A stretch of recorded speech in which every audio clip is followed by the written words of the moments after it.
Morning,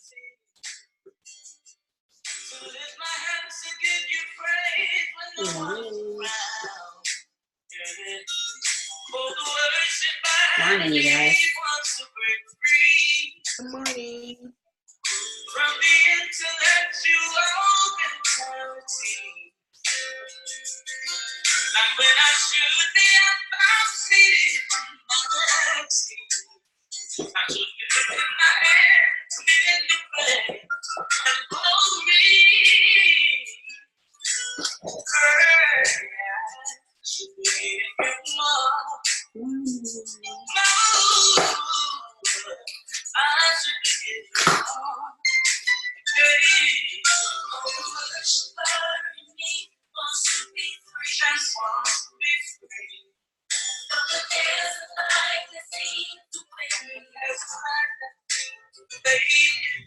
All right.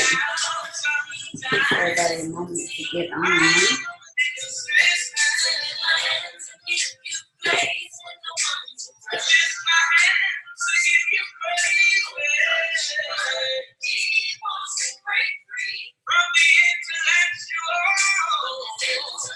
All right.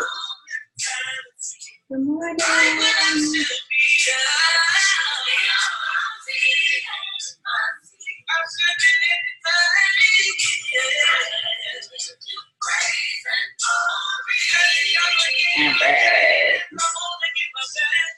I give people a moment to hop on.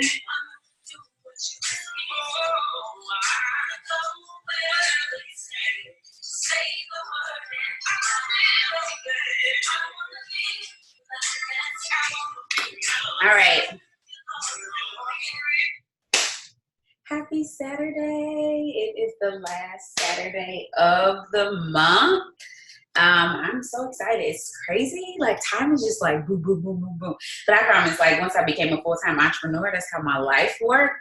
And I can't believe, like, the diamond retreat is next weekend. Like, what?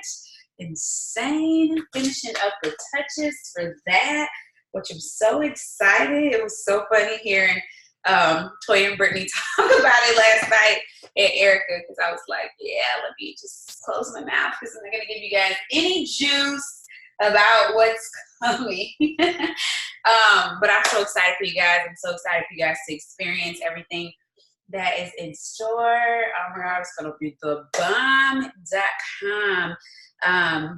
So I'm very excited about that. It's going to be amazing. So many things in store. Don't tell her, just take her out. Thank you.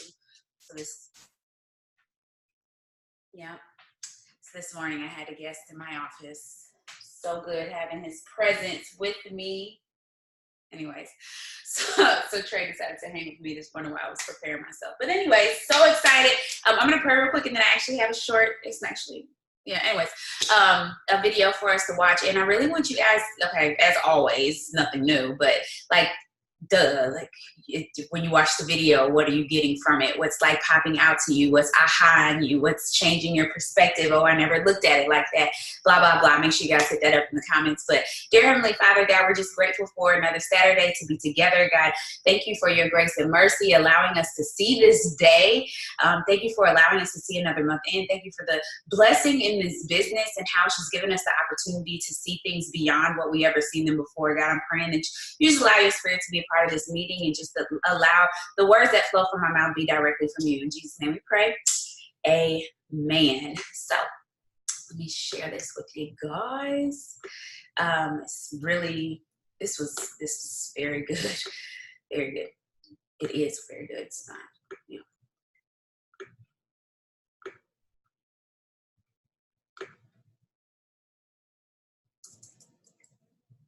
I hate the whole self-help industry, right? How can you be happy? What are the 5 steps you can follow to be a millionaire?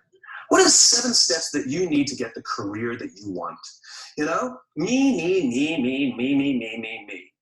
What about helping the guy next to you? What are the 5 steps that you can do to help the person next to you lose some weight? What are the 7 steps that you can follow to help the person next to you find the job that they want? Do you know how we get fulfillment?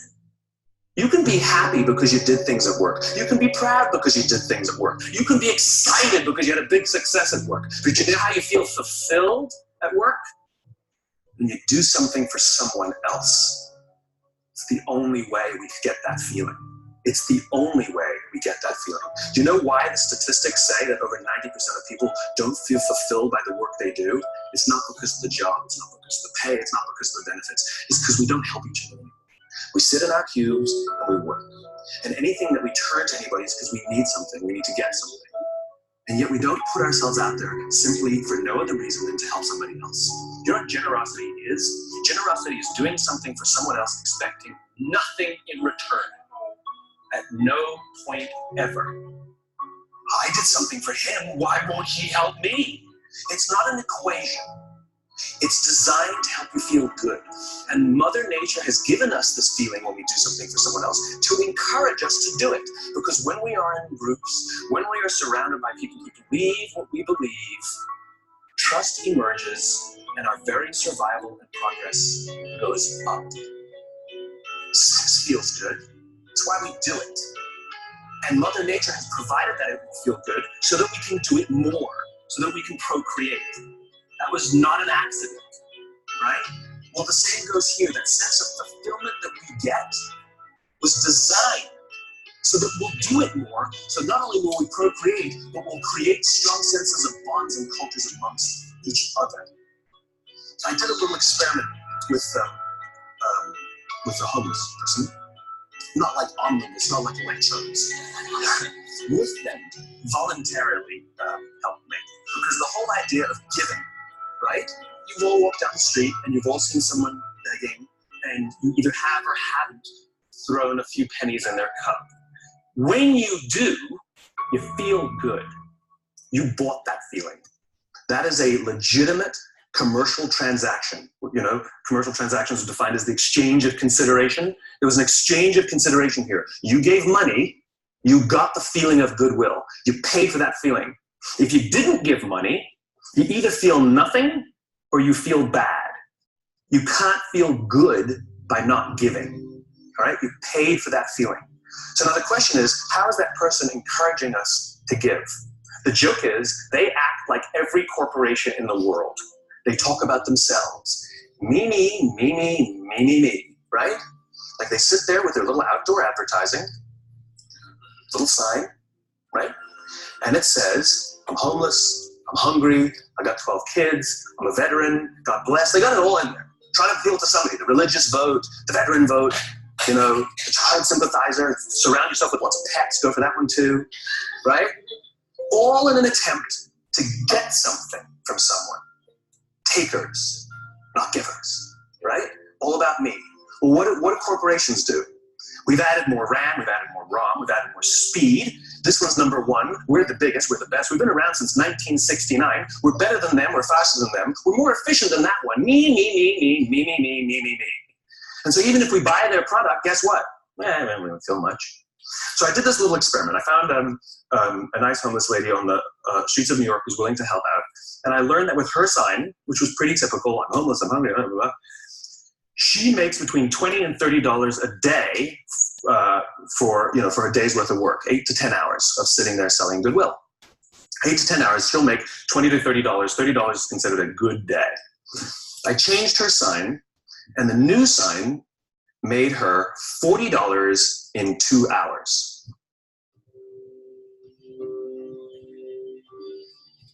It's one of the reasons she's homeless is because she's decided that she only needs $20 to $30 a day to live. If she stayed, she would have made $150. The point is she made $40 in 2 hours. What did the sign say?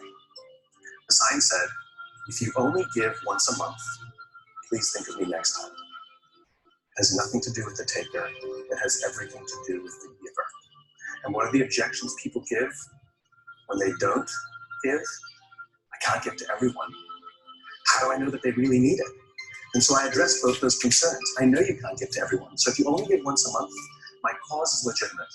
I will still be here when you're ready to give. $40, 2 hours. Make it about them, not about you. The fact of the matter is 100% of customers are people. And 100% of clients are people. And 100% of employees are people. I don't care how good your product is. I don't care how good your marketing is. I don't care how good your design is. If you don't understand people, you don't understand business. Do you ever watch Deadliest Catch on the Discovery Channel? I was flipping through channels one night and Deadliest Catch came on. And on this episode, they were in a huge storm. Now, for those of you who don't know Deadliest Catch, they take these crab fishing boats out in the Bering Sea, which is like terrible. And they put cameras on them and we watch, right? The reason that's, I guess, significant is because these crab fishermen have, I think, one of the top 5 deadliest jobs in the world. You know, I don't know what the exact number is, but dozens of fishermen die every year doing this. We apparently find that entertaining. Which it actually is. So they have cameras only on 5 or 6 of the ships, even though there are many, many, many ships that go out fishing every season. And they don't really come into proximity with each other because, you know, the ocean's huge and they usually sabotage each other and give each other false information because they're all competitors. They're all looking to get the crabs and, you know, make sure that they find them, somebody else doesn't. And, you know, it's business, right? It's just business. It's okay. We all do the same thing in our own companies. And in this one episode, this big, huge storm was so violent that they had to bring all the pots, which are the big cages that they catch the crabs in. They had to bring all the pots back on the boat and wait out the storm. And just by dumb luck, one of the boats that had cameras on it was in proximity of a boat that didn't have cameras on it. And so they filmed, they had secured all their pots on the deck, and so they started filming the other boat. And they filmed a guy climbing on the outside of the cage, securing the pots. And all of a sudden, a huge wave hits the side of the boat, and the guy's not there anymore. And the people on the boat with the cameras start screaming, "Man overboard, man overboard, man overboard." And they turn their boat towards where they think he might be. He's a stranger. They don't know him. They don't know the crew members of the other boat. And yet they react. And they turn towards him. And they find him in a drink. And for those of you who don't understand how dangerous this is, if the water is so cold that if you're in the water for, I think that it's a minute or a minute 30, hypothermia will set in and you die. And they come upon him and he's screaming, "Don't let me die, don't let me die." And they pull him on board, not out of the woods yet.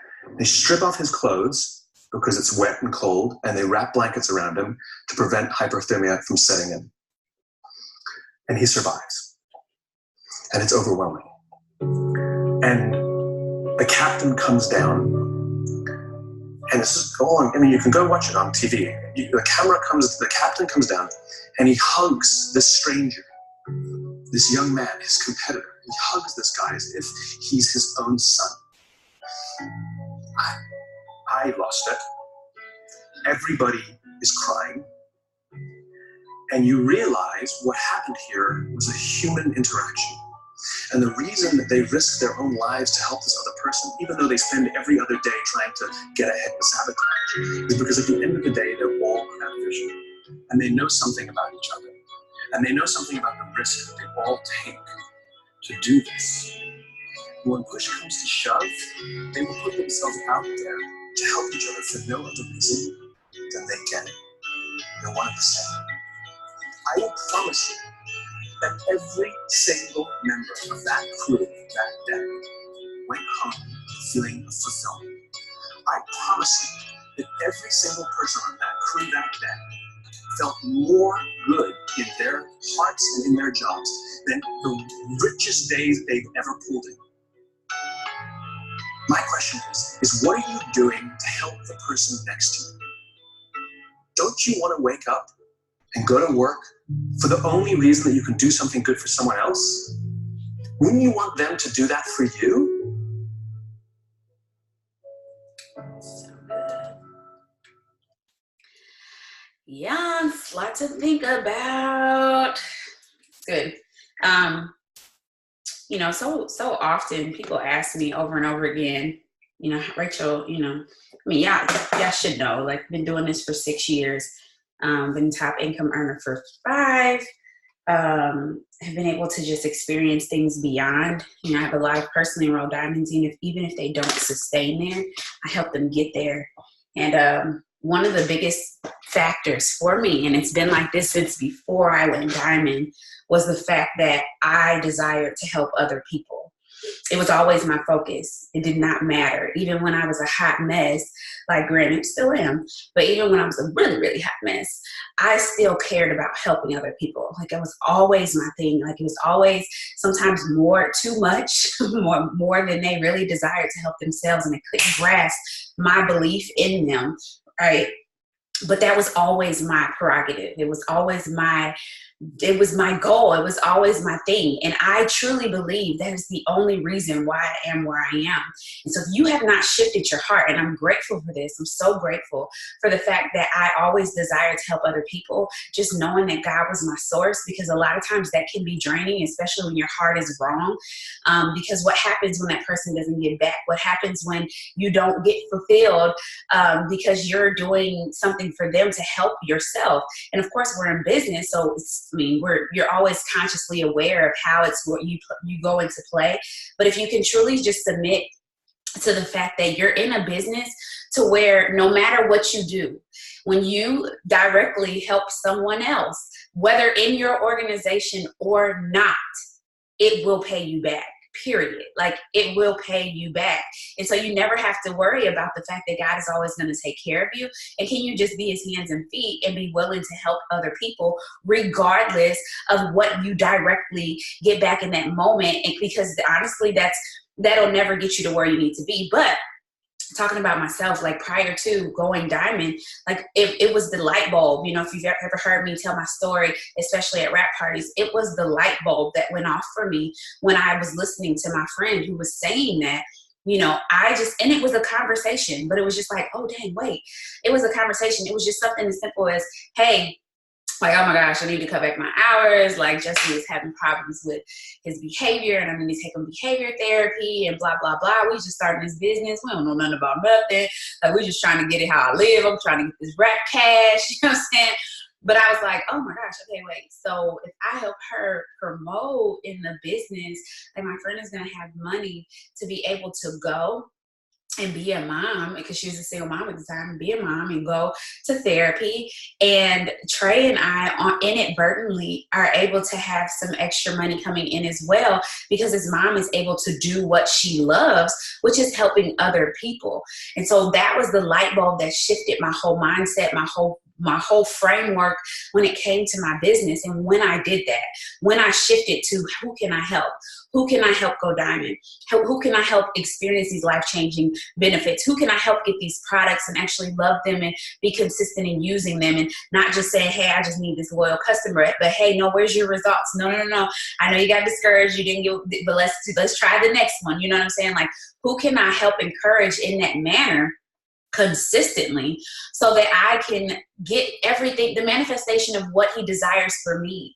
Because if you can have that heart of servitude, like if you can have that heart of serving others, imagine how it can change your life. And we just serve such a God of grace, because knowing back in the day, they served a lot of people and didn't get nothing. But because God understands the world we live in, he does not leave us empty-handed. He always puts us in position to, when we serve and when we're willing to be his hands and feet, that it just pays you off. So it pays you. You're going to get paid. So think about it. Like even this month in, like, you know, the thing that just came to my mind when I played this video, and this wasn't the only one that I listened to today, but the thing that came to my mind is right now, it is the 27th. There are only a few days left in this month. I think there's 5, 27, 28, 29, 30, 31, 5 days left. And that's if that doesn't include your Sabbath. You may have 4. And who are you helping? Like, what is your focus here? One thing that it's crazy. I almost feel like my 2.0 is like being reborn, right? So like, I feel like it's, before going under the water, like it's like I got saved again, right? Like, it's like I gave my life back to it works, right? So what excites me about the 2.0 in the process of the 2.0 and going back to the very beginning is that you have to shift your perspective. And for me, I had to take all blinders off, like not all, like put the blinders on. I had to eliminate all distractions. I don't care who went diamond 2.0. I don't care that there's a presidential 2.0. Like, you have to completely, that stuff doesn't doesn't excite me, because then my motive shifts, my heart shifts. Then it's like, oh, well, they went presidential, so we about to go president. Like, no, I don't want to go presidential because you went presidential. I want to go presidential because the people on my team desire more for their life. You know what I'm saying? So are you in a competitive place where you want to be the next American Idol, or are you in a place to where you just want to serve your team and truly help them transform their life while inspiring them through your life? But if you're not doing anything inspirational, then what do they have to look up to? Why are they following you? Why are you their leader? What are you going? Because when I think of me following somebody, and they have to be at a higher level of commitment than me, or I mean, yeah, I'm in the higher level. It can't even be the same. It have to be at a higher level of commitment than me, and I have to see them going above and beyond and doing inspirational things that get me outside of my realm of capacity when it comes to my brain, right? So it'd be like, oh man, like, whoa, like straight up, like I don't know, I probably would have cowered out on that, but like shout out to you. So now I know, because my leader did it, I can do it too. So are you putting yourself in a place to where you are giving or you're taking? Are you giving or taking from your team? And we have a team, like our leadership is a team of givers. And even if we're still in the taker state, you want to shift your mind to let me stop taking and give. Brianna and I, from the beginning, like that has been the gist of what we do. How can we support, encourage somebody else's heart to let them know that they can do this? Because the world is full of takers. Like for real, y'all. Like everywhere you go, 90% of the people that you encounter, they want to take. They don't, you got to think about, when you go to the mall and get them samples. Y'all ever been back in the days? I don't even get the samples anymore like I used to. But when you go in the mall and you see all the samples and you be like, okay, let me just cook. I don't plan on getting none of y'all food, but you know what I'm saying? Let me get all the samples, or somebody who goes to a vendor event and tries all the stuff and then don't buy nothing from nobody. You know what I'm saying? Like just a taker. So can you be that giver? And it just takes one giver at a time, especially when it comes to this team.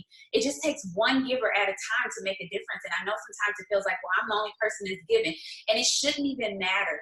So my prayer is that God shifts your heart to understand that it only takes one person to make a massive change. If you think about it, just take me saying yes and deciding that I'm going to take care of my team and love my team to create something like this. So just imagine your heart of giving, your heart of taking the spotlight off of you and actually helping your team, because that's really all it's about. I was having a potential distributor conversation and they were like, well, I mean, like, okay, so if I join and blah, blah, blah, like how you going to be helped? Like, what do you get? And they was like, well, how about this? If it really works, I'll give you half of I don't know what they were saying. But I was like, look, I get paid to help other people. Like I get paid to help other people make money. That's it. I get paid to help people change their life. That is 100% what I get paid to do. Rachel, what do you do?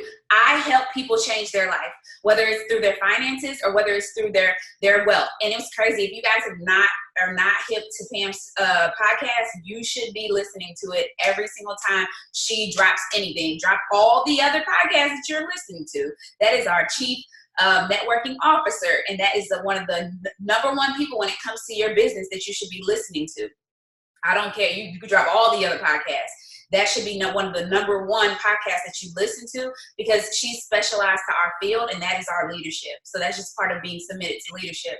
So listening to her podcast, like her explaining how it was crazy. The interview she did with Marwa a while back, like she got to emotions in the fact of almost 20 years ago, y'all, that her courage has changed this girl's not just like her, it's like her community, like a culture. You know what I'm saying? Like it was just like my yes has changed a culture that back when I said yes wouldn't even talk to me. You know what I'm saying? Like there is so much in between that. But my yes, my love, my courage, my ability to believe in other people have changed so many lives. And you have to be in a place of, I still love you even if you don't, but I'm not stopping. Because if Pam would have stopped at any given moment, Marwa would not be here. Marwa would not have the freedom to take off her hijab, because that was called, I think so, I'm not that educated. She would not have the freedom to be able to do that. She would not have the courage to post on social media when everybody in her community was talking about her. Like, she would not have that support that she needed to break out of that shell.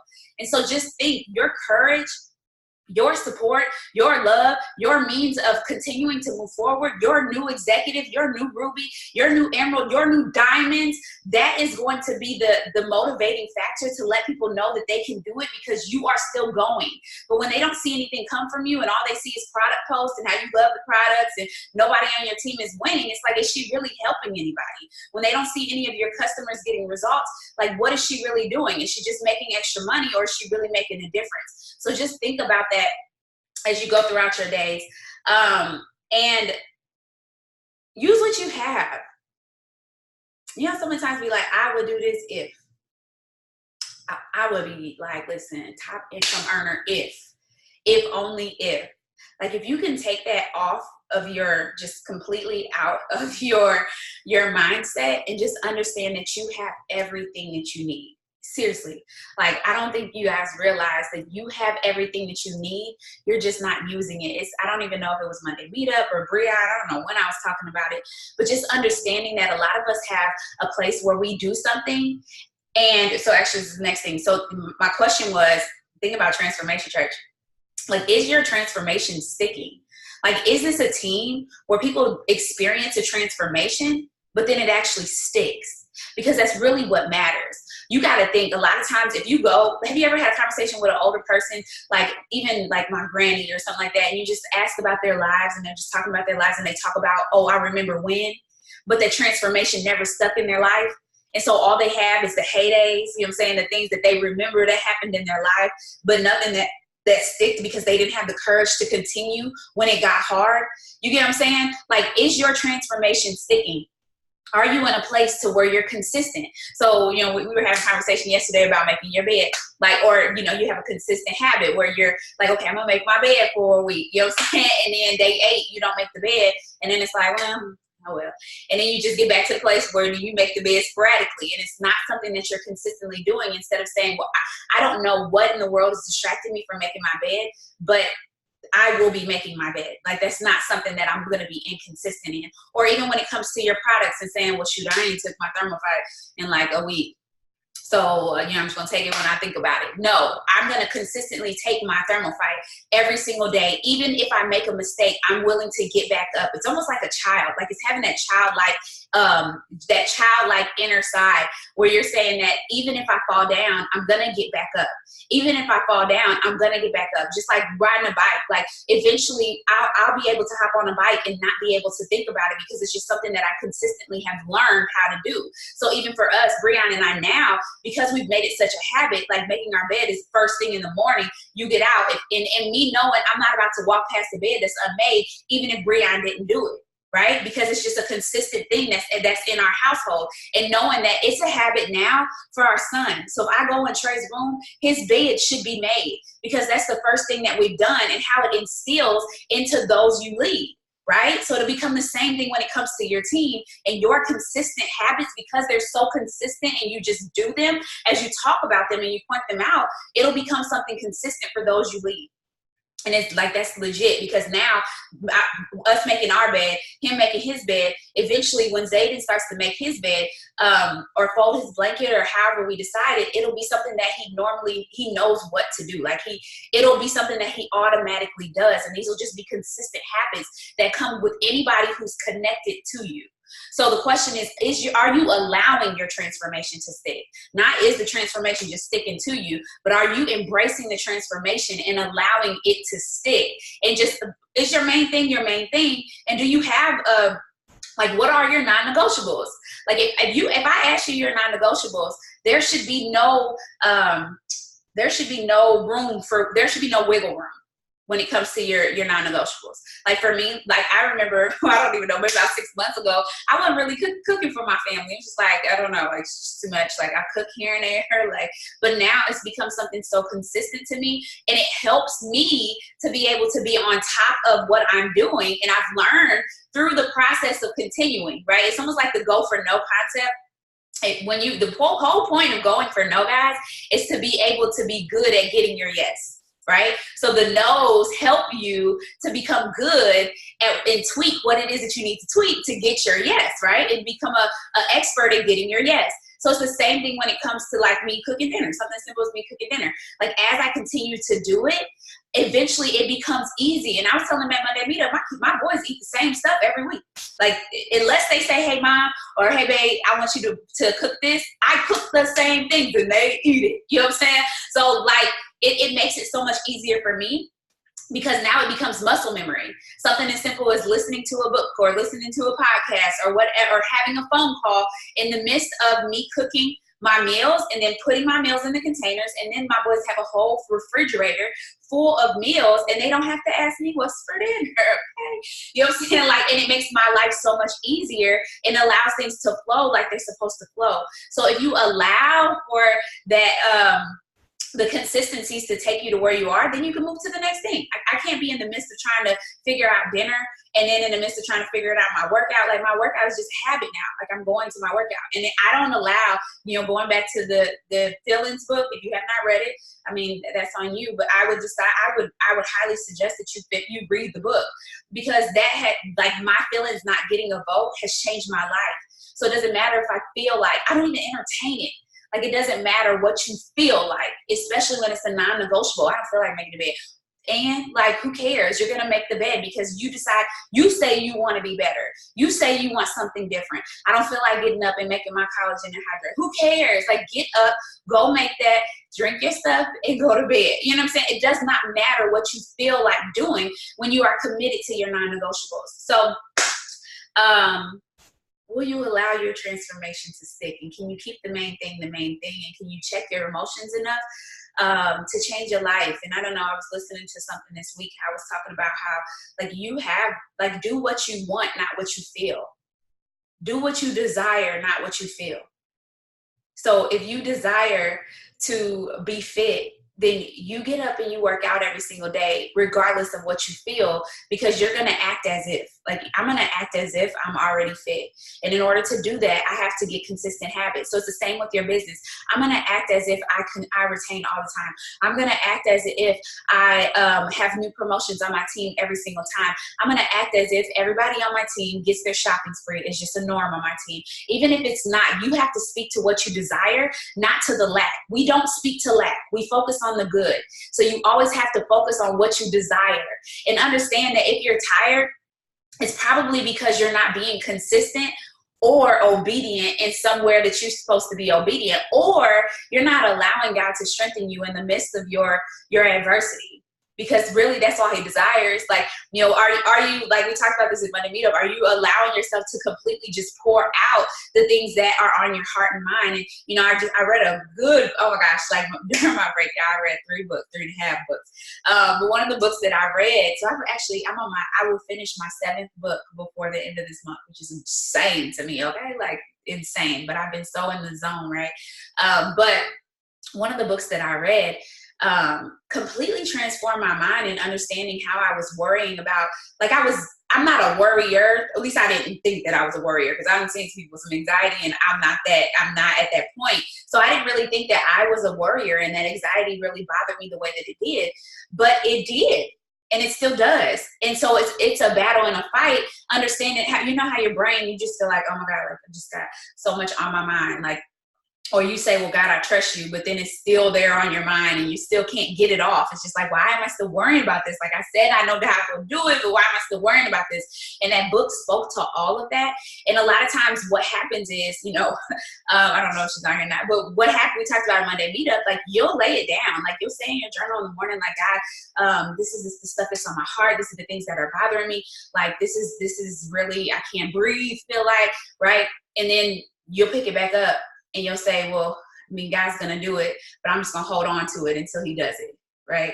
So now you're walking around all day with a heavy heart because you just looking like, well, is God going to work it out right now? Or like, you just looking for God to work it out instead of just letting it go completely and saying, it's not my business. It just reminds me of the Philippians 4, 6, and 7. And I hadn't did it in a while. And what that is, for those of you guys who've never done it before, a lot of you guys have, but what it is, the Philippians 4, 6, and 7, it's an actual task that I have people do. And I have you write out 2 columns. One of them is everything that you need, not want, and everything that God has done. And so the first thing you do is you have a need column and you write down every single thing that you really need. And I think a lot of times that checks you, because a lot of times we're more concerned about the things that we want opposed to the things that we need. And then on the other side, the things that God has done. And of course, the things that God has done will outweigh your needs. But the Bible says that he will supply all of your needs. Like, he's going to supply them. Like, and it says, don't worry about anything, pray about everything. So, and then you'll be able to experience the peace that surpasses understanding. So understanding that if God said that he's going to handle my needs, why am I concerned about these things? Like, why am I even allowing them to feel my, like, and then what's crazy is a lot of times we're not okay with how he fulfills them. So it's like, well, you know, God will fulfill my need, but you think he's going to fulfill it in the way that you desire. And so you're mixing in your needs with your wants. Like, you think about, well, God said he's gonna pay my light bill. Oh, that's something okay. Yeah, God said he's gonna pay my light bill, right? Or God said my lights. Anyways, he gonna help me with my lights, right? So you may call and get an extension where you thought God was gonna pay them lights. No, man, your blessing was in the extension. Like, God blessed you to be able to get the extension that was needed in order to pay a light. Or you thought that God was going to pay your rent, that you were, a bad steward or whatever, and you ended up having to move with your mama. The provision in your needs is you're not homeless. You know what I'm saying? So maybe sometimes it's like we don't see our hearts are so ungrateful and we're so concerned about what the next person is doing. So it even makes you think about, like, oh, okay, well, I need an extra increase in my finances this month. And it's like, well, maybe I want to fix your heart so you're not so focused about your finances and you really can care about your team's finances. Your focus is to help everybody on your team get a shopping spree. And so here they are with shopping sprees, which helps with volume, and it may not increase your finances that much, but God wants you to understand that the small things is what leads to the big things. The small things is what leads to the big things. And if you can't get the small things right and be concerned about the small things, especially in other people's lives, why should God give you abundance? Why do you deserve abundance when you don't care about the small things in other people's lives? What are you going to do when you get the abundance? Do you think you'll give it to other people? You won't. You won't. You don't even have the patience to give people the opportunity to get the small things because they haven't grasped all the things that you have. And a lot of you guys are so far along when it comes to your development and your mind, and it's just at a different place. But you also have to remember that even in a different place, even with Paul with all of his knowledge, even with Peter with all of his knowledge, he had to be able to talk to an unbeliever who didn't know anything and be able to relate to them on their level. And so can you relate to somebody who's just starting and a no makes them feel sick to their stomach? A no makes them want to quit. A no makes them feel like they're unworthy. A no makes them feel like they can't do this. And you're at a place where like, no, like that means nothing. You know what I'm saying? But can you relate to them on that level and have the patience enough to be able to help them change that?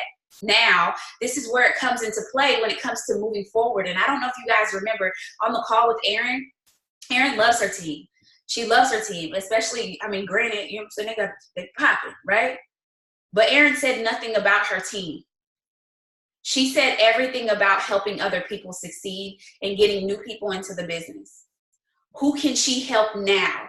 Once people come into the business, it is up to them after they've received a foundation to act. You guys cannot beg other people nor allow yourself to be discouraged because they're not doing what they're supposed to be doing. You cannot wait around for your team to act. You have to continue to bless other people with the opportunity of these business and these products. Now, it's different when it comes to our customers. We want to take care of them so much so because they're using our products. But when it comes to the business, people have to move their feet. They have to. You cannot do anything about it. You can encourage them left and right. But if they're not willing to move their feet, you have to continue to leave that door open while going to open up new ones. New doors that are sitting there for you every single month. And the biggest thing about it is they only tell us 3 a month. Like just three people a month. Like that's the blueprint that's for us. So just can you open up 3 doors for people? Can you help 3 new people change their life? And what does that mean? Helping them come in, helping them get their their first rap reward, helping them get their $100 shopping spree, helping them have that first party, and introducing something different to their family when they're so scared, and just being there to support them. But a lot of times what happens is you don't have any energy in the bank because you're worried about the people who've been in 3-4 years who won't run an auto ship. That stuff clogs your mental space, y'all. Like, it clogs your mental capacity to where you're not able to be the effective leader. And I'm going to tell you this, if Erin was on here right now, she'd be able to tell you guys that she cannot allow that to fill her mental space. Because if she does, not only will she not be able to change her family's life, her why, but she won't be able to change somebody's news life. That was weird. Because she's so concerned about what her team is not doing. So you focus on the good, you focus on what you're getting, you take care of them, you don't burn bridges, and you keep it moving to help continue to build disciples. Like, it just makes me think about Paul and how, and this is really going weird place, but I'm going to stop it off in a minute. But it makes me think about Paul, and when he was in Paul, all the disciples, right? When they were going out to be, like, when they became apostles, so Jesus went away, and they were building this church. Like, there was the new church. Like, they needed to build their army. They needed to tell everybody about Jesus. Like, he came. Like, you ain't got to pay attention to the law no more. He loves you. You don't even got to be a Jew, and you can be saved too, right? The excitement of building these disciples. But at the end of the day, when he was building these disciples, if they went to a city and you didn't get it, guess what they was doing? They shook the dust from their feet and they moved to the next one. They shook the dust from their feet. Are y'all shaking the dust? Shake the dust. Shake the dust from your feet and keep it moving, because there is somebody else who deserves this gift. The only way that we can continue to move forward and build and grow is if you shake the dust, because why would you track that dust into that new person's life? Is that fair? Is that fair to track the dust from the last person you dealt with who has their own issues going on that they got to work through, and that they're not ready or they're not willing to be brave enough to overcome? Why are you bringing that to a new person who don't deserve that? They deserve you. They deserve the version of you that God intended when it comes to this business. So you have to shake the dust and understand that that's the business that we're in. We are in a business to help other people. That's literally what we do. We help other people change their life. And you have to, and this is why 2-3 retreats ago, we talked about you and taking care of you. There's a reason behind, and I truly believe that there's a reason why God has every single thing that we've had when it comes to these diamond retreats. There's a reason behind it. And I almost feel like when it came to the serving aspect, I don't know that we got it. Like, I think we got it a little bit, but I don't know that we got it. And so I think that he might keep us there when it comes to truly understanding that in order for us to get to where God desires, we have to be willing to go low. You have to be willing to go low. You have to be willing to go low. And if you're not willing to go low, he will never raise you high. He will never put you in that position because you're not humble enough, because you're not, and that doesn't mean that you just let people trample you or things like that, but understanding that God takes care of you if you take care of his people.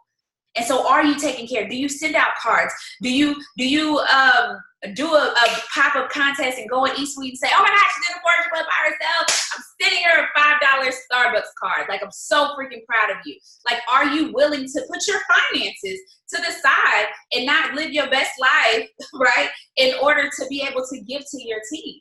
Are you willing? Are you willing to let your hand hurt a little bit and write some nice thank you cards and tell people thank you for the things that they're doing, even if it's not what you desire?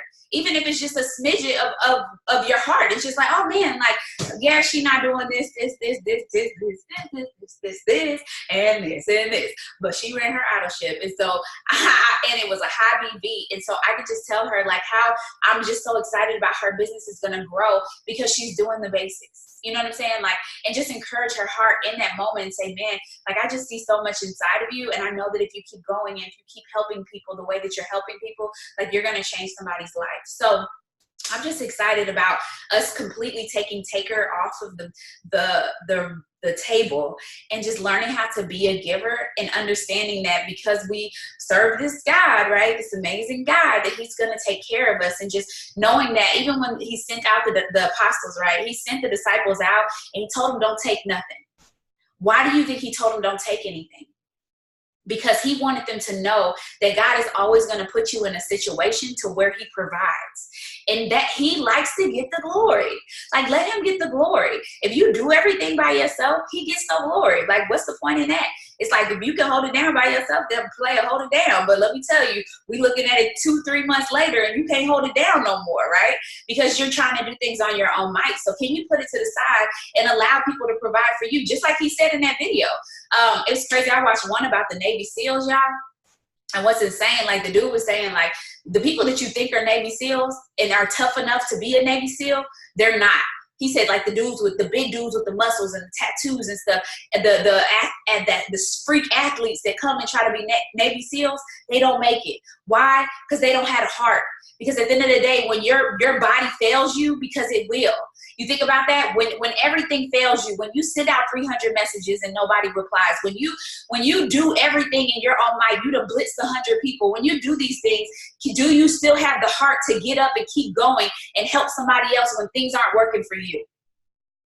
And that's what it all boils down to, is do you have the heart to serve when your life is in shambles? And I'm going to tell you, that's what's made me a top income earner. When I was getting negative pregnancy tests after pregnancy tests, when I was arguing with my husband, when I was in a drunken stupor, what made me the leader that I am is I kept getting up every single day, even when I did not feel like it.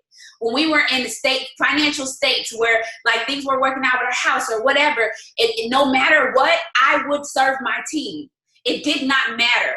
I knew that God would take care of it eventually. And sometimes, we do the wrong things, which is fine. Like, I'm not saying that you're going to be perfect. You're not. But in the midst of every single storm and circumstance, can you still do what God intended for you to do? And that's how you strengthen your muscle. When your muscles hurt and you're not able to go to the gym, right? When your muscles hurt, you're not able, but you don't want to go to the gym because you can't move your body. Will you still go to that workout and do what you can? Will you still go and be the slower one in the room, but still moving the muscles that you have, because you know that if I keep going, I'll have the strength eventually.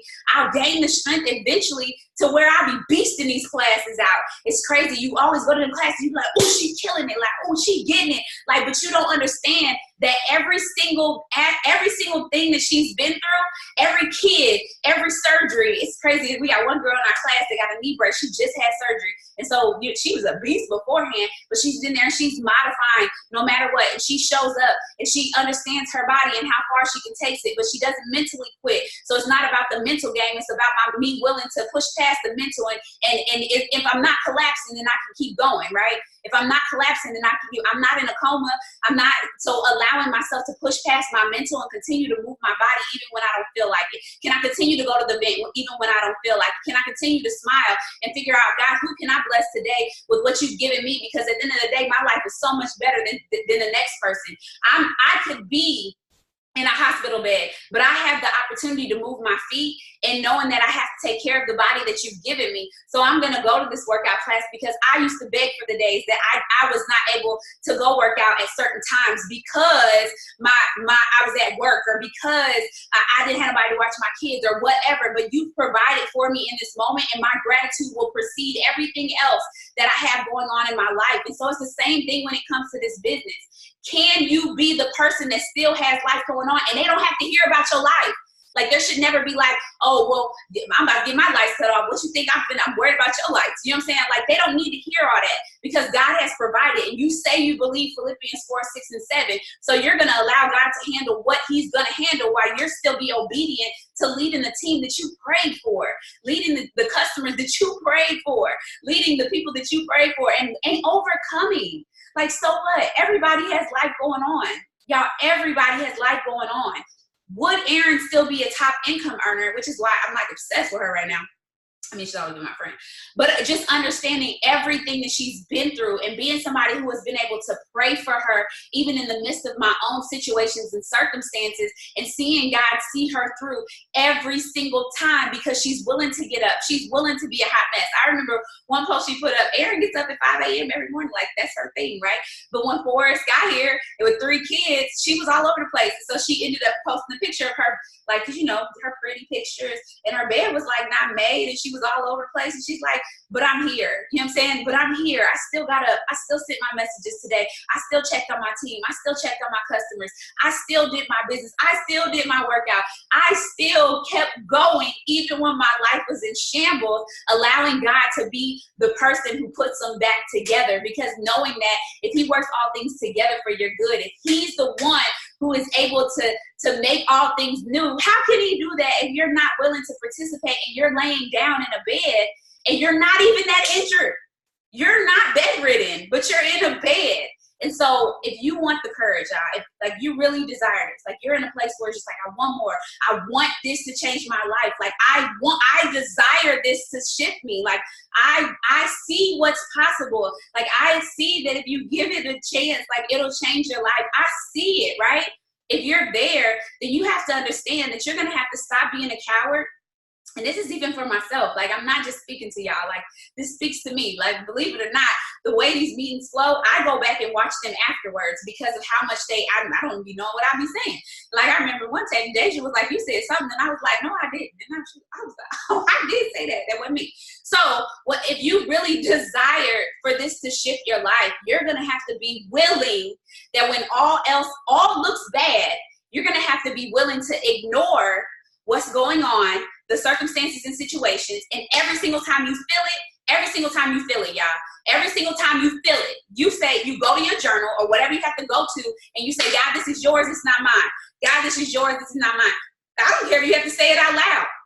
God, this is yours, this is not mine. These are not, he will handle my needs. And then you go back to what it is that he told you to do. Like, it makes me think about Moses, y'all. And Moses never saw the promised land. Y'all, Moses never saw the promised land. Why? Because he allowed the people who he was leading them. The people he was leading to take him out, to discourage him, to put him in a place where he started to be like, listen, go get your people. Like, I can't take this, right? So you don't want to be that person who never sees your promised land. Like, get your reward. Like, you've been here forever. You know what's up. You got the juice, or you getting the juice, right?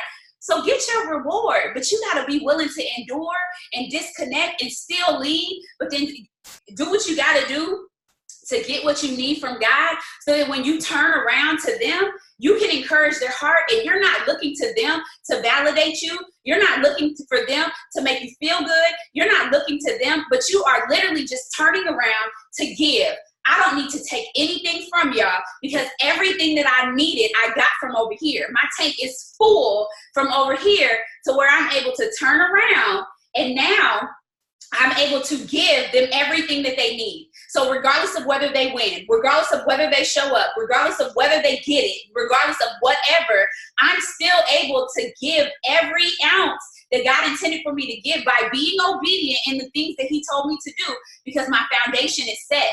I'm taking care of myself. I'm doing the things I need to do in my home so that I'm able to turn around and help my team. And I'm not focused about what I got for dinner tonight. Oh, I didn't work out. Oh, my husband mad at me because I didn't take out the trash. Like, there are so many things that we're allowing to distract us and take us out. And you have to be willing to say no. Y'all remember, maybe it was last year, I was like, this is the year of no. Ain't no Shonda Rhimes. Like, ain't no year of yes. Like, this is the year of no, because I have to get myself in line and create the habits that I need to, that I should have created way back when I was a teenager, but that's neither here nor there, because I wasn't given the opportunity. So now that I have the opportunity, I'm going to create the habits that I need to, so that I'm able to truly serve the people that God intends for me to serve. But if I'm worried about dinner, if I'm worried about budgeting, if I'm worried about all these different things of how do I be creative, I'm worried about reading, I'm worried about all these different things, because I'm not doing what it is that God told me to do from jump.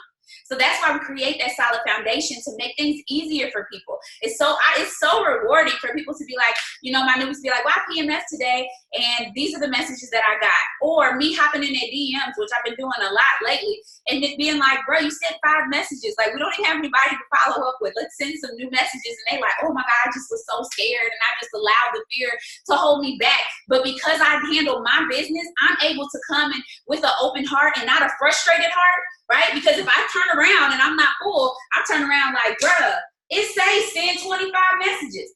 I don't need to do that. That's not helping them. That does not help them have the courage to send 20 more. That does not give to them. So because my cup is full and I've taken care of my business, I've sent my messages because they might not be in the place of courage like that. So I'm taking care of me, and then I turn around and I can serve the people that God intended for me to serve. So this is way off. But hopefully that blessed somebody today. And I'm praying that it's just put you in a position to where we understand that we are here to serve. We are here to give. We are here to take care of ourselves. But we don't get, I mean, as much as we are here in community to help up one another, as much as we are here to build each other up, like I think about where would my life be if it wasn't for the people who support me and uplift me, right? Like Moses needed the people to hold his arms up, you know? So what makes you think you don't need people to hold your arm up? But just like he said in that video, if you don't ever say that you need help, oh no, I think it was another video I watched, but if you never say you need help, if you always talk about, oh, I'm doing great, no, you're not. You're not doing great, but it's who you say it to. But surrounding yourself with people who can lift you up when you're down, and understanding when there is nobody around you who can lift you up when you're down, you're probably around the wrong people, or God wants you to come to him because you're not coming to him where your real strength lies. Like, go to the real strength, like he's the living water. The water does not run out. Everybody around you, their water will run out. Everybody, everything, their water will run dry. My water will run dry, right? But I go to that living water every single day because I know he's never without water. And I don't go to him once a day. I go to him several times a day. I will go out and have my own time several times a day, frustrated and all, like, God, this is yours. What do you want me to do with this? What do you desire of me? Like, this is not my issues. This is not my situations, the circumstances. I am literally a steward of what you've given me. I'm a steward of this house. I'm a steward. And when you start to look at things like that and understand that you're not the owner of anything, understand you're not the owner of anything. And when you get that, how it just shifts everything. You're not even the owner. You think you're the owner of your marriage? No, you're not. You're here as a steward. And so are you being a steward of your marriage? Like, oh, he ain't giving to me. So what? Like, that's not what we're here for. Maybe you got it twisted by looking at other people and their marriages instead of looking to the source that can really give you the life that you need in order to flourish in the area that you desire. So I'm going to have Brittany share real quick, and we're going to hop off here about the August push. We do have the planning meeting here in 4 minutes, but we're going to do an August push, a 30-day push for August. I know kids are going back to school, so we're just going to need some type of structure and foundation. And so I'm going to give her a minute to share that, and then I'll pray and I'll hop off here. Hey, good morning, guys. So I'm excited about this August push. It's a 30-day push. And a few of us have created the foundation or like the structure of the push around Breon's quote of being brave, patient, and consistent. So basically the point of the group or the point of the push is to, push people out of their comfort zone comfortably, allow them to be bold and be brave.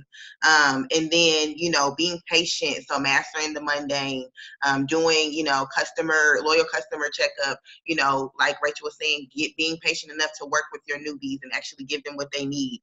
And then the consistency piece, like showing up, getting results, just being consistent and just allowing yourself to patiently reap the harvest of what we are doing for these next 30 days. So I'm really excited. There's no criteria. This is open to everybody. We want some productivity. We want to make sure that we're keeping the main thing, helping people complete the steps to success. So every day we're going to have a task geared around being brave, and then a task geared around being patient, as well as multiple power hours for people to jump on. It's not a thing where you have to make every power hour, but we have multiples because people have different schedules. So, you know, everybody can pick a power hour that works for them. But that's pretty much it. We just want to bring the team together and, you know, just win together and make sure that we are being productive during this August month with everybody's schedules changing and school starting back up. Yeah, thank you for that. Okay, so what we're gonna do is we're gonna take a picture and then we're gonna hop off and yay! And I missed some of my notes, but anyways, I'm excited to see you guys in Orlando next week. It's gonna be lit. It's gonna be a great time. So let's take a picture. 1, 2. I see people coming on. 1, 2, 3. Awesome! All right, you guys have a great Saturday. See y'all later.